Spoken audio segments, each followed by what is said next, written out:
Welcome back to my channel पुष्टिपाथ आर। क्या आपको लगता है कि भगवान को पाने के लिए तप, योग या दान जरूरी है, या सिर्फ सच्ची भावना ही काफी है? आज हम जानेंगे इस सेवा का असली रहस्य, जो सीधे प्रभु तक पहुंचाता है। सेवा कोई साधारण क्रिया नहीं है, बल्कि यह एक स्वतंत्र पुरुषार्थ है। वह फल जो यम नियम, योग, तप, ध्यान, दान या व्रत से प्राप्त नहीं होता, वह केवल प्रभु की सेवा से मिलता है।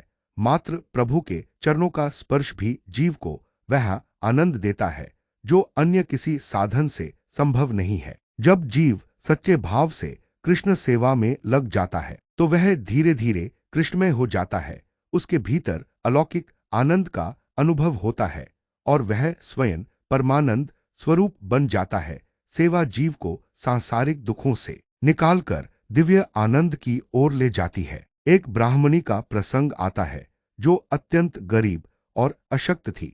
उसे सेवा की विधि या शास्त्र का ज्ञान नहीं था, लेकिन उसके हृदय में प्रभु के लिए सच्चा प्रेम था। श्री महाप्रभु जी की कृपा से उसे ठाकुर जी की सेवा का अवसर मिला। वह ब्राह्मणी प्रेम से रोटी बनाकर प्रभु को अर्पण करती थी, लेकिन हर बार रोटी गायब हो जाती। उसे लगता था कि शायद चूहे या बिल्ली रोटी खा जाते हैं, इसलिए वह उन्हें भगाने की कोशिश करती थी। जब श्री महाप्रभु जी वहां आए तो उन्होंने मुस्कुराकर कहा कि यह चूहे या बिल्ली नहीं है, बल्कि स्वयं नंदनंदन श्री कृष्ण आकर रोटी ग्रहण कर रहे हैं।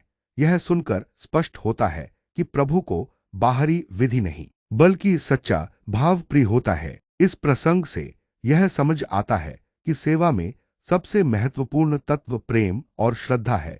यदि भाव शुद्ध है तो प्रभु स्वयं सेवा को स्वीकार करते हैं, चाहे विधि पूरी तरह से सही न हो। सेवा का वास्तविक स्वरूप यह है कि हम अपने शरीर, मन और वाणी तीनों को प्रभु में समर्पित करें। मन से प्रभु का स्मरण करें, वाणी से उनका गुणगान करें और शरीर से उनकी सेवा करें। यह शरीर, इंद्रियां और जीवन सब प्रभु का ही है। ब्रह्म संबंध के बाद हमें यह समझना चाहिए कि हमारा प्रत्येक कर्म प्रभु की सेवा के लिए ही होना चाहिए।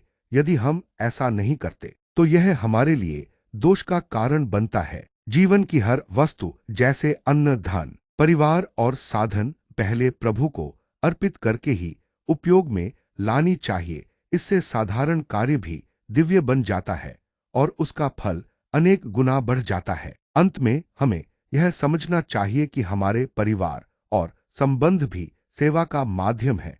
उनसे जुड़ा प्रेम केवल सांसारिक न होकर सेवा के उद्देश्य से होना चाहिए। यही सच्ची वैष्णवता है और यही सेवा का मार्ग है। अगर आपको यह वीडियो पसंद आया हो तो चैनल को जरूर सब्सक्राइब करें, वीडियो को लाइक करें, कमेंट में अपनी राय जरूर लिखें और इस वीडियो को अपने दोस्तों और परिवार के साथ शेयर करना बिल्कुल न भूलें।